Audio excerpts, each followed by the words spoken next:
The 2015 Polyglot Gathering is brought to you by italki. Become fluent in any language. Alors, on va commencer. Bonjour. Je suis désolé qu'on va commencer avec un petit peu de retard, mais bon, vous avez vu que ça n'a pas marché très bien avec la technique.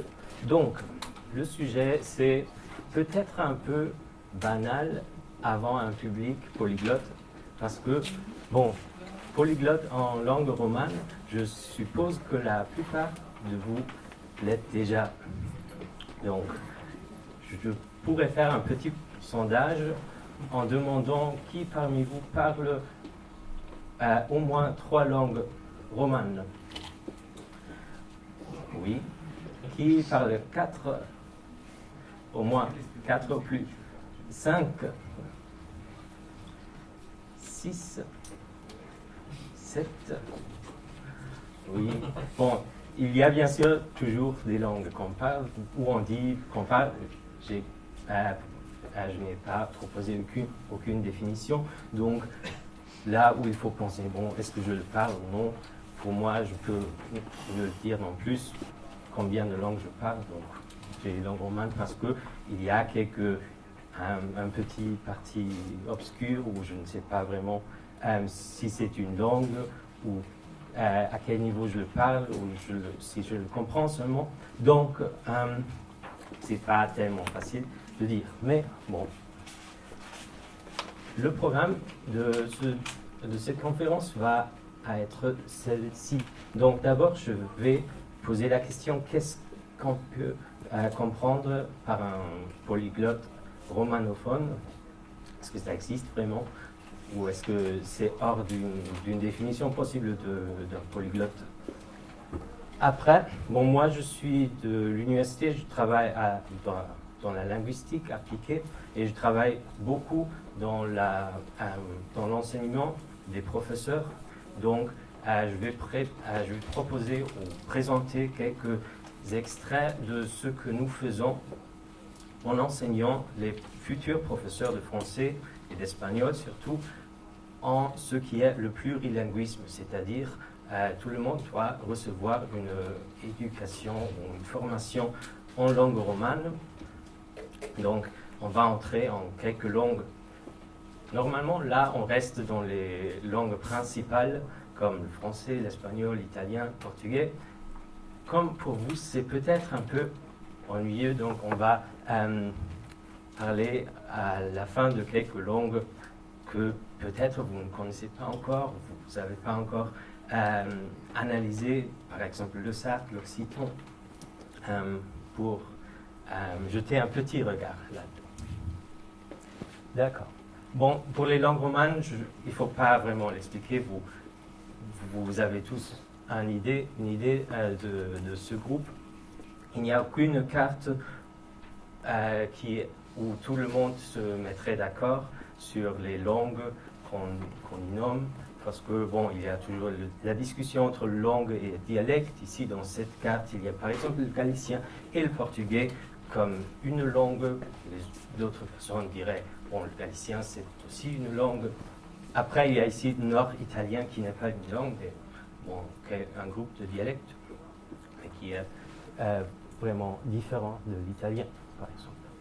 Bon, en tout cas, si on demandait à un linguiste de langue romane combien de langues romanes est-ce qu'il y a vraiment, la réponse pourrait varier entre 10 et 20 ou quelque chose, parce que, bon, il y a beaucoup de différentes possibilités de systématiser les langues. Par exemple, le sarde, ça peut être une langue, ça peut être 3 langues, ou 2 langues. Bon, on va voir. Bon, ce polyglottisme roman, ou romanophone, je le constate comme une chose assez différente d'un polyglottisme général, parce que le polyglottisme, en général, ça se définit surtout à base d'une quantité de langues qui n'est pas claire. Ça peut être 6 langues, 10 langues. Mais on ne parle pas vraiment de quelle langue. Donc ça, c'est peu important. Pour le polyglottisme romanophone, donc ce sont les langues romanes. Donc ça peut être la même chose si on parle seulement des langues romanes. Mais beaucoup de langues romanes, donc on est polyglotte romanophone. Pour cette idée, j'ai une petite citation d'un livre que vous connaissez peut-être de Barry Farber.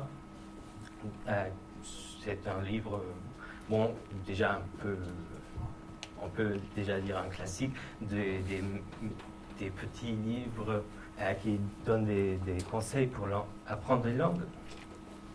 Et lui, il dit ici, bon, if you meet somebody who speaks, say, 10 languages, your instinct is to be impressed of the tune of 10 languages worth.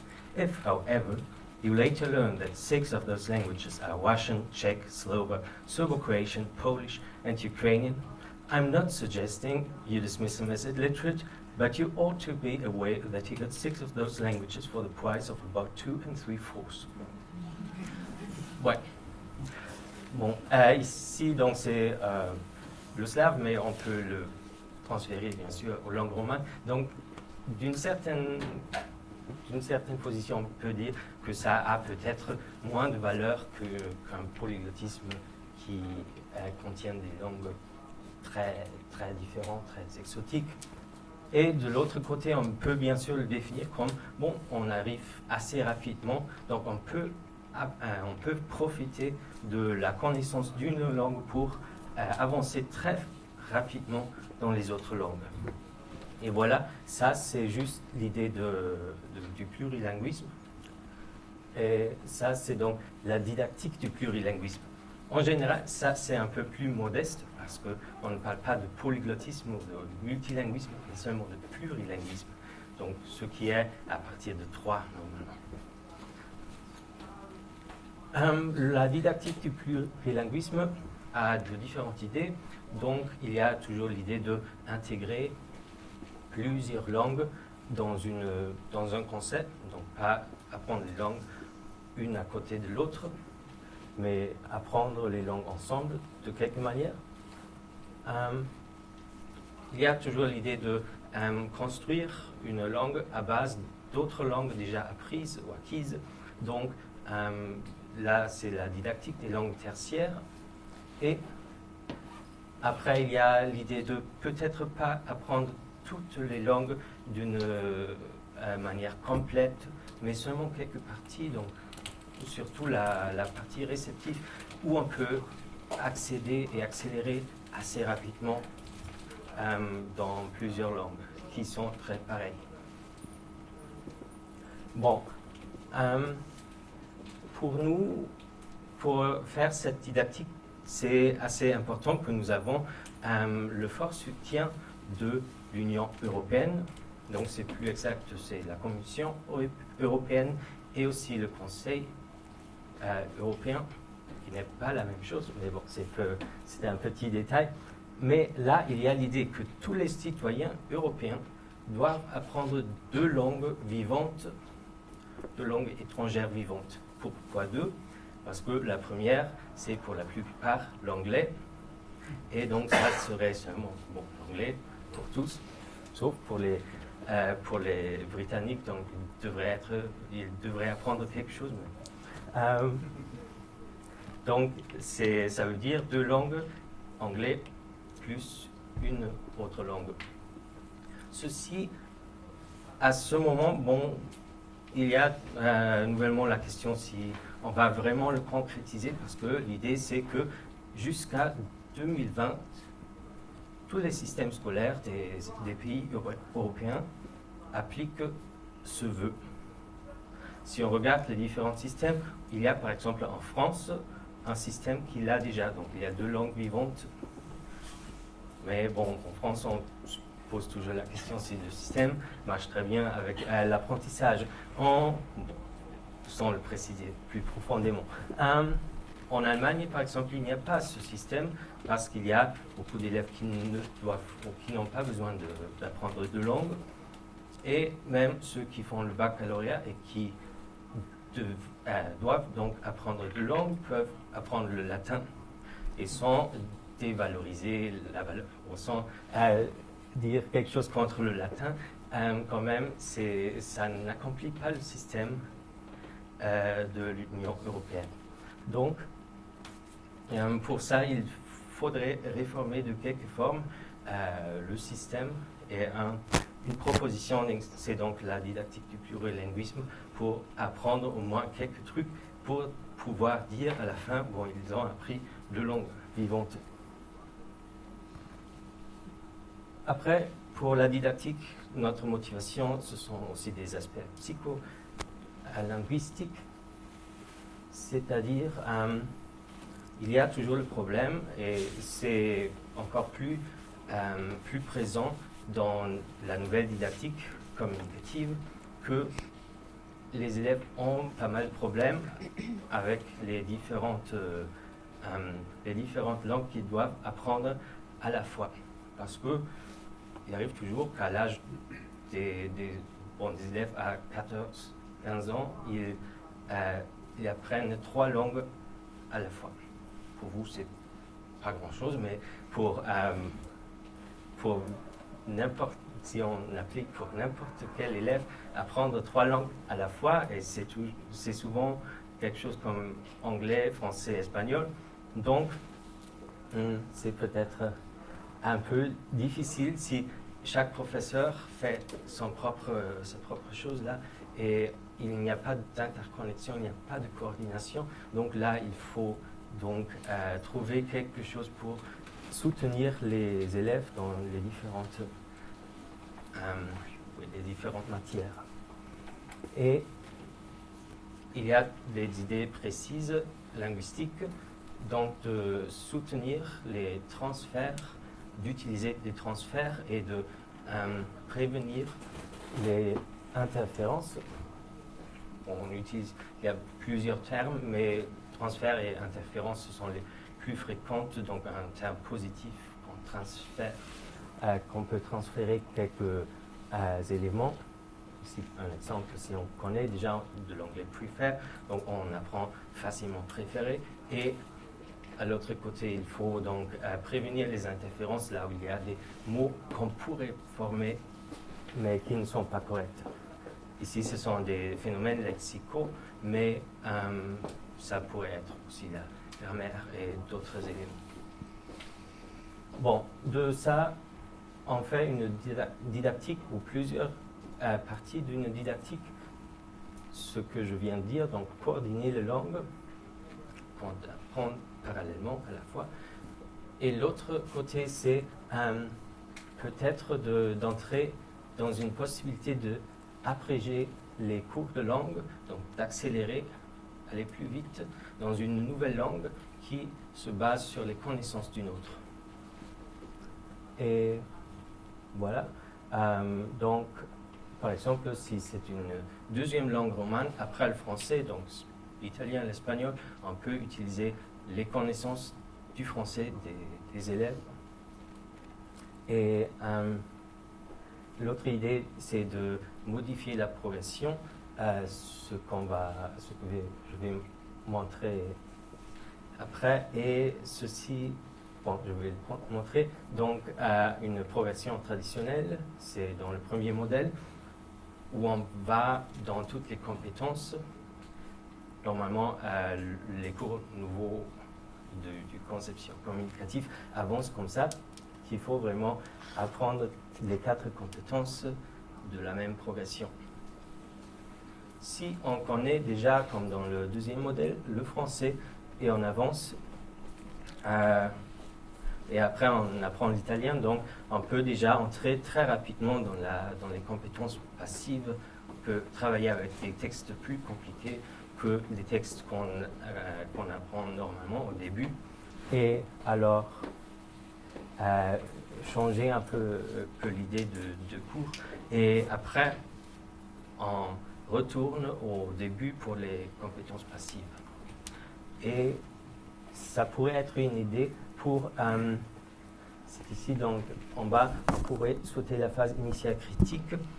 Bon, ça dépend, normalement, aux écoles, au moins, les élèves n'ont pas de choix, donc ils ont choisi la langue, donc ils vont pour le moins l'apprendre un petit peu, mais c'est souvent au début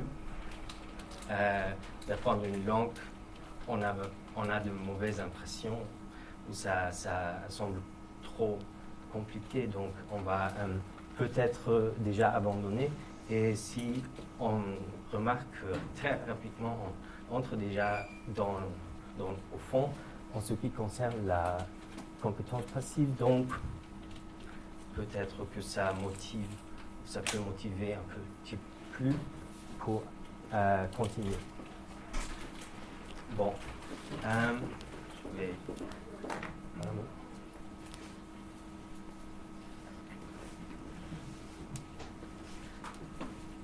Non, je parle de l'intercompréhension qui fait partie de cette didactique du plurilinguisme. Comme intercompréhension, on comprend deux choses un peu différentes. Et là, je donne une première définition à partir d'un texte ou un extrait d'un texte d'Umberto Eco. Donc, una Europa di poliglotti non è una Europa di persone che parlano correntemente molte lingue, ma nel migliore dei casi di persone che possono incontrarsi parlando ciascuno la propria lingua e intendendo quella dell'altro, che pure non saprebbero parlare in modo fluente e intendendola, sia pura fatica, intendessero il genio, l'universo culturale che ciascuno esprime parlando la lingua dei propri avi e della propria tradizione. Donc, qu'est-ce qu'il dit en gros, l'idée, c'est donc que des personnes de différentes langues parlent chacune dans sa langue maternelle. Il y a même un terme linguistique pour ça, c'est la communication interalloglotte. Les effets positifs qui sont aussi exprimé par Umberto Eco, c'est une communication équivalente. Les deux personnes n'ont pas le désavantage de parler une langue qu'ils ne maîtrisent pas comme aussi bien que leur langue maternelle, mais les deux parlent leur langue maternelle et profitent donc de leur expressivité maternelle. Les désavantages sont bien sûr ceci, que cette communication est très souvent innaturelle. Il y a bien sûr des exemples dans le monde entier où ça marche. Donc, par exemple, entre le tchèque et le slovaque, là on peut dire que oui, c'est assez stable. Et en Scandinavie, on suppose que ça marche, mais après, c'est toujours la question si on le fait vraiment ou si c'est pas plus facile si les deux personnes ne parlent pas activement la langue de l'autre qu'on passe seulement à l'anglais. Parce que, bon, là, il y a moins de problèmes en général. Et puis, bien sûr, si on a seulement quelques idées, bon, on le connaît, on a appris cette langue d'une manière superficielle pour le comprendre. Donc, ça, il pourrait y avoir beaucoup de malentendus. Donc, si un Italien simplement commande un pane con burro à un Espagnol, donc, qu'est-ce qu'il va penser? Une deuxième définition, parce que ça, c'est une chose dont on parle, de la première définition dont on parle toujours dans l'intercompréhension, mais ce n'est pas vraiment un modèle didactique, parce qu'on n'arrive pas à créer des communications naturelles dans ce terrain-là. Donc, c'est d'utiliser des stratégies pour comprendre les langues pareilles, des langues voisines, qu'on n'a jamais ou à peine apprises. Voilà. Et là, c'est clair qu'on ne va pas essayer de choisir une langue très, très différente, mais une langue pareille. Donc, on reste dans un groupe de langues, par exemple, germanique, romane ou slave. Maintenant, j'ai un exemple qui n'est pas roman. Seulement pour vous donner une idée, j'ai vu qu'il y a quelqu'un qui parle maltais dans la liste, sur la liste des langues que probablement une personne parle. La personne est ici. Oui. Bon, d'accord. Peut-être que vous, après, vous pouvez nous donner un commentaire encore plus qualifié, parce que moi, j'ai aussi seulement une idée vague. J'espère que ça marche, parce qu'on m'a dit que je dois le faire avec le microphone ici. Bon.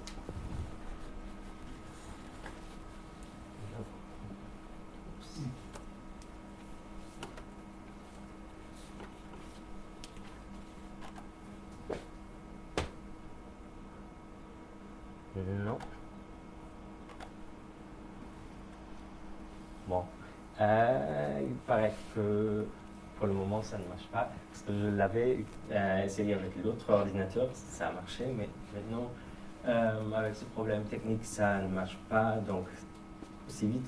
Ce que j'aurais voulu montrer, donc vous savez que c'est une langue sémitique, quand même le vocabulaire est tellement marqué par les langues romanes, par l'italien, surtout qu'on apprend vraiment beaucoup de choses, mais malheureusement, pour le moment, ça ne marche pas. Bon, dommage. Donc on continue dans la didactique de l'intercompréhension. Ça se répète un petit peu ici, donc les différents aspects qu'il faut tenir en compte dans cette didactique, c'est donc de ramasser les bases de transfert possibles en ce qui concerne tout le lexique, la grammaire. Spécificités textuelles apparaissent souvent, c'est par exemple, on regarde un petit peu quel texte on peut choisir. Ce qui va très bien pour le début, ce sont par exemple des petits textes littéraires, parfois simplifiés, par exemple des contes de fées. Parce que là, il y a une structure très claire qui est pareille dans de différentes langues. Donc, le début de Il était une fois, donc avec Erase una vez, C'era una volta, etc. Et aussi d'autres structures. En tout cas, même si on dit, bon, on ne va pas vraiment apprendre la langue en tous les détails, ce qu'on va faire, de toute façon, on va étudier la phonétique et la graphique, donc pour pouvoir au moins lire un texte. Pour la plupart des langues qu'on considère là, c'est assez bien possible. Bon, pour le français, ça serait plus complexe, mais si on prend le français comme point de départ pour aller à l'italien, à l'espagnol, etc., c'est plus possible. Plutôt possible. Et après, il faut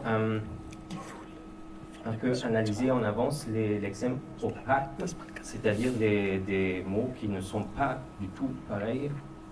Donc, pour au moins ramasser ou pour faire une collection des mots assez importants. Donc, pour les donner comme aide, parce qu'il n'y a aucune chance de dériver qui ça, de peut-être ou quelque chose comme ça. Bon. Effectivement, j'ai donc parlé de deux formes assez différentes de la didactique du plurilinguisme. Pour l'école, ça signifie que ce sont donc deux formes assez différentes. Donc l'un qui est vraiment nécessaire, c'est donc de considérer les autres langues, c'est-à-dire le professeur de français doit tenir en compte ce qui se passe en anglais et même ce qui se passe en espagnol, peut-être, ou le professeur d'espagnol doit peut-être collaborer avec le professeur de français d'une certaine manière, jusqu'à un certain point, pour avoir la conscience de ce qui se passe dans la tête de l'élève. L'autre chose, donc, c'est pour le moment, ce sont quelques projets qu'on fait de temps en temps, donc surtout comme semaine de projet pour accéder dans une autre langue, parce que ça signifie qu'on va le faire seulement un petit temps et pas de créer une nouvelle matière qui sera l'italien, quelque chose, mais seulement un petit aperçu. Bon, Là, je cite un texte qui est un reportage d'un tel projet pour l'italien à base de français. À l'université, on essaie de temps en temps d'offrir des cours spéciaux pour ma matière, pour les langues romanes, donc où on passe vraiment à travers plusieurs langues romanes. Je vais vous présenter un projet concret ensuite. Et l'autre chose, c'est bien sûr, on peut toujours profiter de ces méthodes qui existent pour l'autodidactique.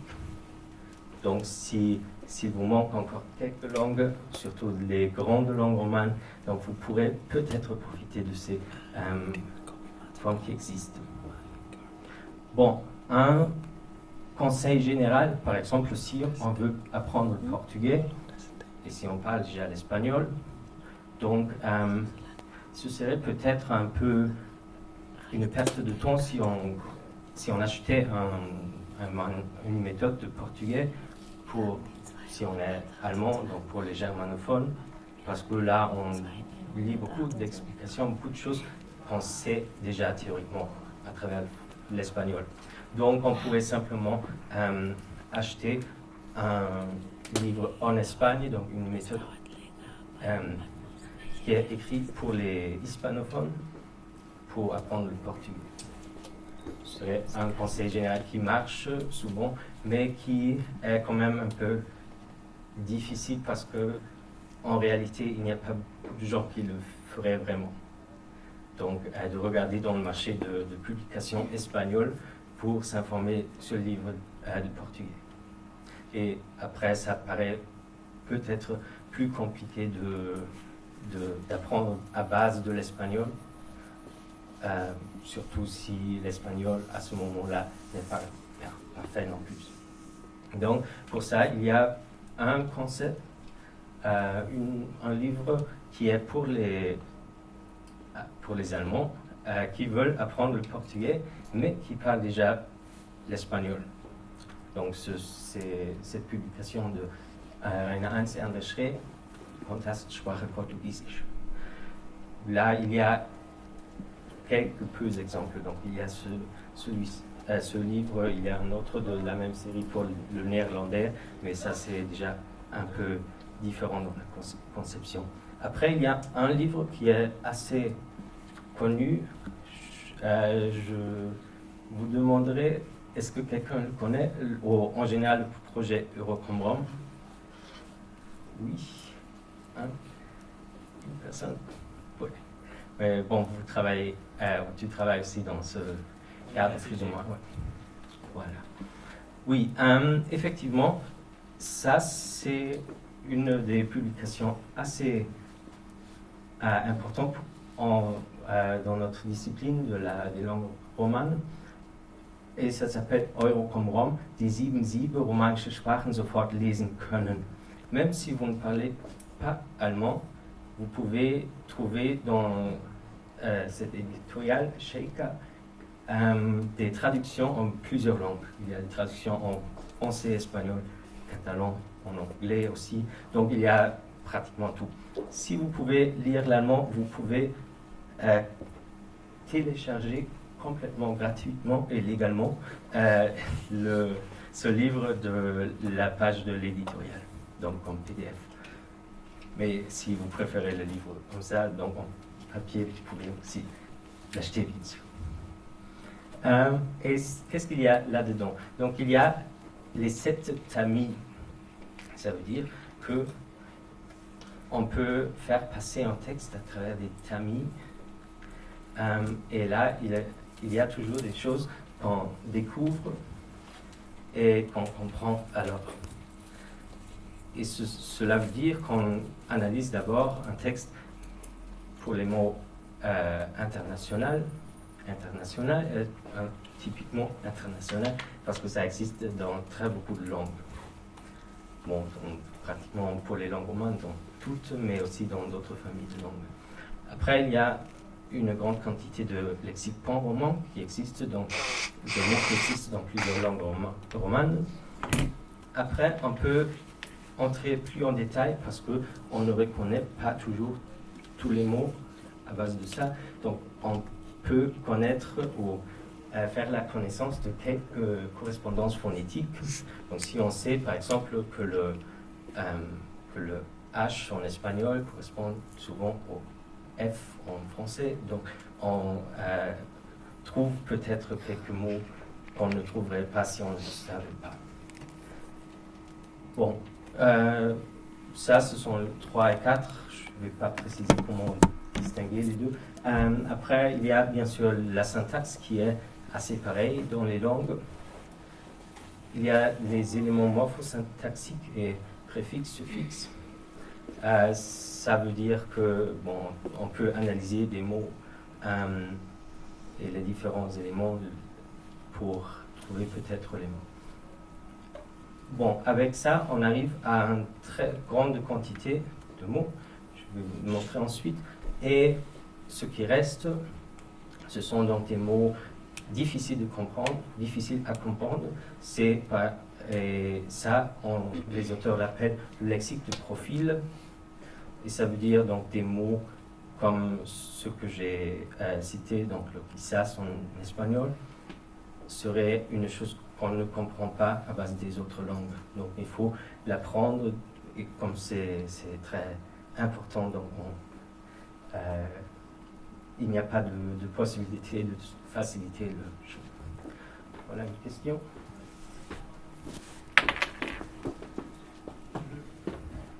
Est-ce que c'est...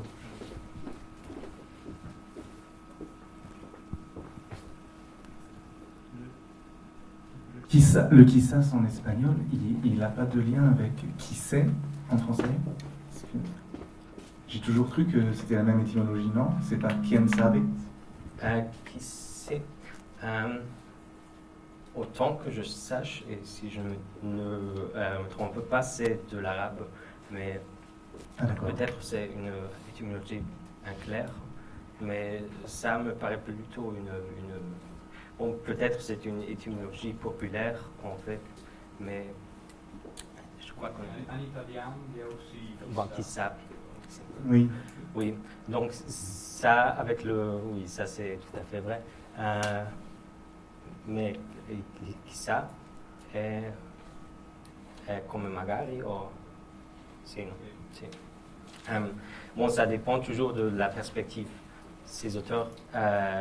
point le français comme point de départ, ils disent qu'on pourrait aussi partir de l'espagnol, donc ça, comme ça, ils changent un peu la perspective.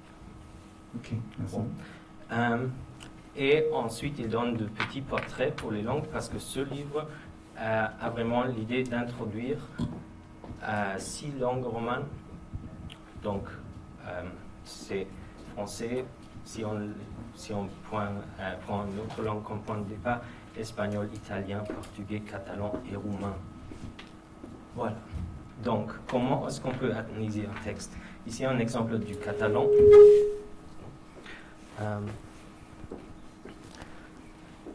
Je peux aussi mettre le texte espagnol à côté. Et pour la première partie, j'ai marqué quelque chose à partir de cet ami, donc c'est le lexique international, lexique pan-romain. Bon, si on le lit, cinéma en català já s'ha estrenat, lapidem a veure, aqui na hora la fan, totes les escenes, pel·lícules i novetats del cinéma en català. Bon, là, en bas, j'ai plus analysé, mais pour la première partie, on peut dire que, sauf la palabra, le mot qui n'est pas, bon, c'est quel, donc, en français, qui n'est pas directement transparent.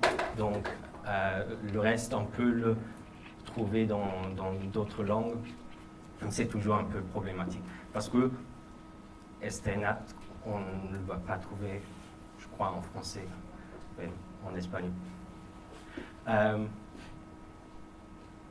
Et après, par exemple, les mots comme on ou, ça, on ne peut plus vraiment bien dériver du français, donc on peut le confondre avec le on du français, ce qui n'est pas le cas, donc ça vient du latin de onde, et donc c'est un peu différent. Oui. Et maintenant, quelques exemples. Bon, j'ai deux exemples en fait, un exemple en sarde, un autre exemple en occitan, et là, j'aimerais qu'on le fasse ensemble. Est-ce qu'il y a un expert pour le sarde? Peut-être. Non. Bon, alors moi, je devrais être donc l'expert pour le sarde. Bon, ça, c'est... j'ai dit qu'il y a plusieurs langues possibles qu'on pourrait définir au dialecte du sarde. Ça, c'est le nuoré, c'est le campidanais, le logudoré, etc.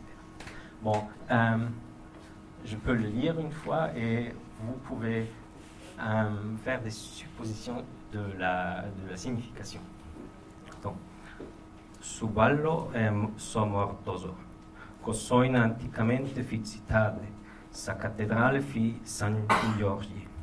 Una die bescolau uno putto maiorescu e abido quia in Santu Giorgi, vaia balloso. Etando intrau a ballare, e uno nanchi a nau, compare a derettas a mano. Non semo de custo mundo, casemo de su passado. Tanto cudu ha compreso que fi balande qu'in somortoso et sin desfugiu.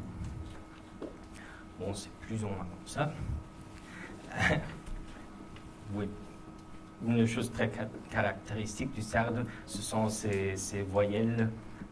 Par exemple, dans le titre, donc, on ne dit pas mortos, mortoso. Donc, il y a toujours les voyelles qui sonnent un peu après. Est-ce que vous avez des idées pour la traduction? Vous pouvez traduire en français ou si vous préférez en italien, en espagnol.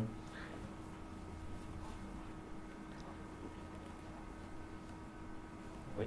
Je peux essayer. Oui. Oui, je vais t'aider en tout cas. Bien sûr. Traduire de l'italien. Oui. À le micro. Voilà, merci. Ça, par exemple, les titres, c'est pas clair, mais Sos Mortos, c'est mort. Mais Cossoin fut antiquement ville. Oui, pour le Ça. titre, ça Ballo. continue encore. Donc il y a sous, ça, sos, sas. Les danses, non. C'est l'article en sarde. Oui, C'est le ipse, les autres langues en il, donc le, la. Donc c'est la danse. des morts. Hein. Ah oui, des morts, bien sûr. Cossoin fut antiquement ville. La cathédrale. Cathédrale. La cathédrale fut Saint Georges. Oui, voilà. Un jour, je sais pas. Oui, là, j'ai pas l'explication, mais c'est passé. Donc, c'est vers passé. Oui, et après, Puto Maioresco, c'est une personne de la ville de Pozzo Maggiore. Ah, d'accord. Et Et Abidou,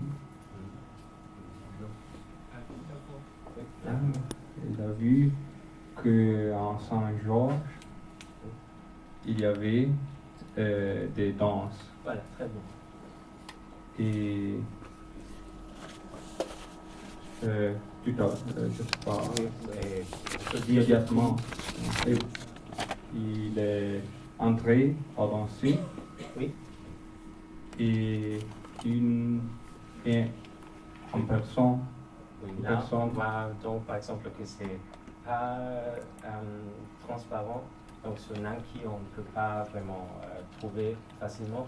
Anao, c'est comme il a narré, il a dit, donc c'est le verbe narrer. Et nanki, pour les linguistes, c'est extrêmement intéressant cette forme, c'est comme on dit. On dit qu'il a, c'est comme un marqueur d'évidentialité, mais ça c'est un petit détail. D'accord. Je ne sais pas si c'est la bonne traduction en français, mais comme Oui, mec, ouais. mec, ou garçon, compagnon. Oui, compère, il y a, bon, c'est un peu classique. Et, euh, Oui, et ça, c'est pas transparent. Aperta. la main. Oui, la main. La main. Mais toute cette expression signifie va-t'en. Ah. Nous ne sommes pas de ce monde, Voilà. nous sommes du passé. Oui. J'ai déjà oublié tantôt. Après, puis, Après, entonces, il a compris tout, il a tout compris. Non, kudu, kustu, kudu. il a compris Oui, celui-là. celui-là Voilà. qui fut, Oui, donc il dansait. il a dansé, Oui. il a dansé avec ses morts, Avec les morts. avec les morts, et il s'est enfui. Oui, très bien. Une très bonne traduction. Merci. Vous voyez donc, langue pour les romanistes, je dirais, ou pour les linguistes des langues romanes, c'est une langue extrêmement intéressante parce que c'est très archaïque. Il y a par exemple una die, donc dies, comme en latin, parfois c'est féminin, latin classique, et les autres langues romanes ne l'ont pas. Bon, encore un autre exemple un peu plus facile, parce que c'est un peu plus proche de la langue parlée. Quelqu'un est un expert d'occitan? A connaissance d'occitan? Oui. Non, je ne sais pas, vous voulez le lire? Vous avez une idée comment le lire? Ça dépend aussi, il y a plusieurs dialectes, donc on ne trouve rarement deux personnes qui le liraient de la même manière. Mais... Alors, je vais essayer. Marcel et Philippe. Marcel. Adieu Philippe. Fabel brio que t'ai pas vist. Et Philippe. Te. Lu Marcel. Adieu. Que faz a Rhodes? Ces vacances. Marcel. Que non, mil adieus. Te trufos de Dieu. Soy vengut per la fiero de bestios que hi ha cada primer dissabte del mes. Et tu trabalhas toujours dins ton liceu? Philippe. Oh. Oui, très bien. Effectivement, moi, j'aurais lu de la même manière. Donc, moi, j'ai appris un petit peu, mais là, nous avons appris le même dialecte. Donc, c'est le standard Languedoc. Il y a aussi le gascon. Là, des idées pour une traduction. Donc, on peut commencer par le adieu, Philippe. Fabel brio.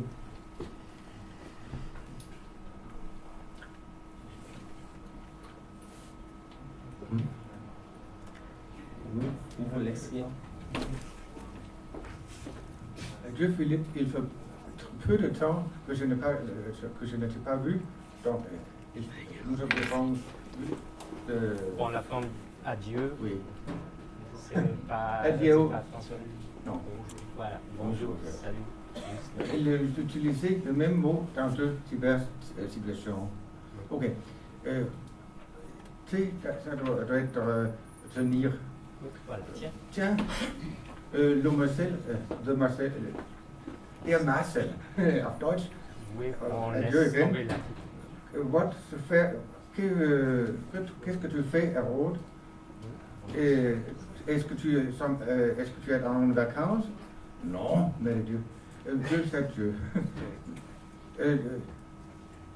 Tu es ici pour quelque chose trop facile. C'est pas transparent, tu te moques de moi. Ok, trop facile. Ok, trop facile. Tu es venu pour le marché de bêtes qu'il y a chaque premier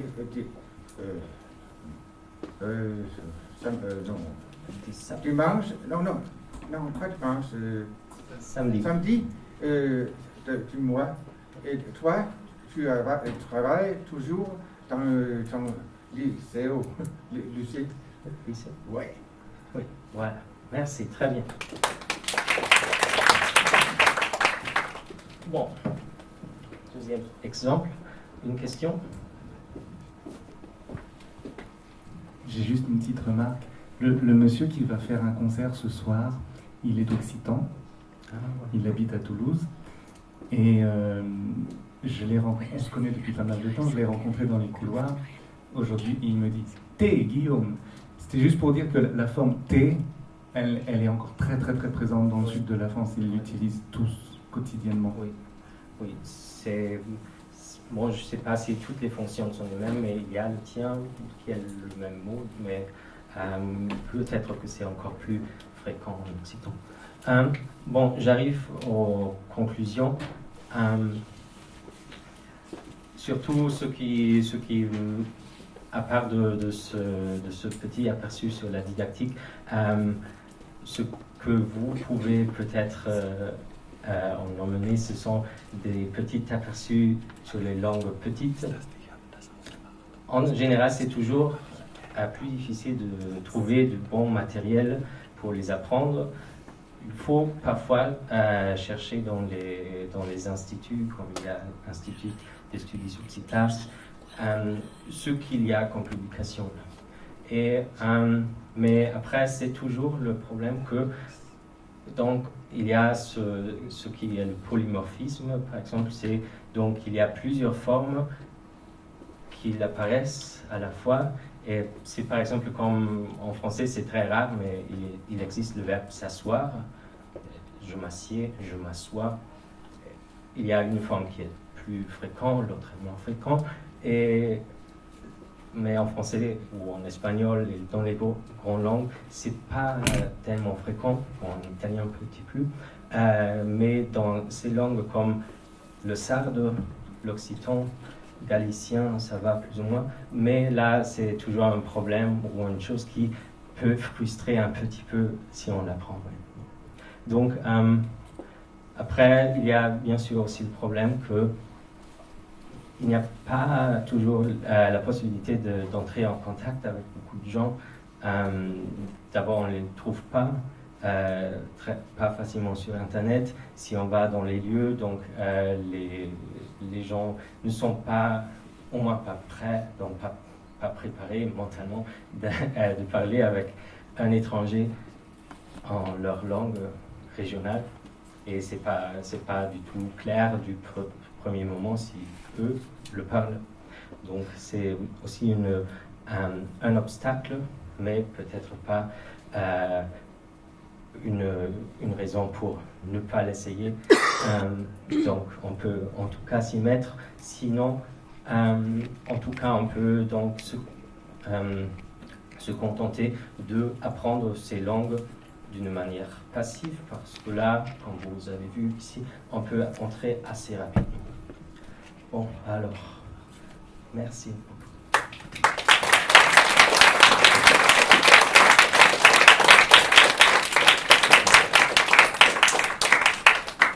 Oui, pratiquement on est à la fin du temps, mais je ne sais pas s'il y a une question urgente à me poser. Bon, oui. Je crois que ceci montre qu'il faut distinguer entre l'étude des mots d'un point linguistique et l'emploi. Par exemple, le mot adieu, il est clair que c'est le même mot qu'en français, mais on l'utilise en deux situations en occitan, dans une seule situation en français. Mais qu'est-ce que c'est alors, comment est-ce qu'on fait dans les écoles pour dire cela aux élèves? Bon, pour l'occitan, c'est pas tout à fait clair où on le fait jamais, mais bon. Il y a bien sûr ceci dans la didactique du plurilinguisme, par exemple par espagnol. Donc, et ça arrive de plus en plus si vous comparez ou si vous regardez les nouvelles méthodes, les nouveaux manuels pour les écoles, qu'il y a plein de remarques sur le français, sur les différences entre français et anglais. Et comme ça, on crée plus de conscience dans les petites différences qu'il y a, qui sont des trucs, donc, ou des petits pièges où on peut facilement se tromper ou commettre des erreurs. Voilà.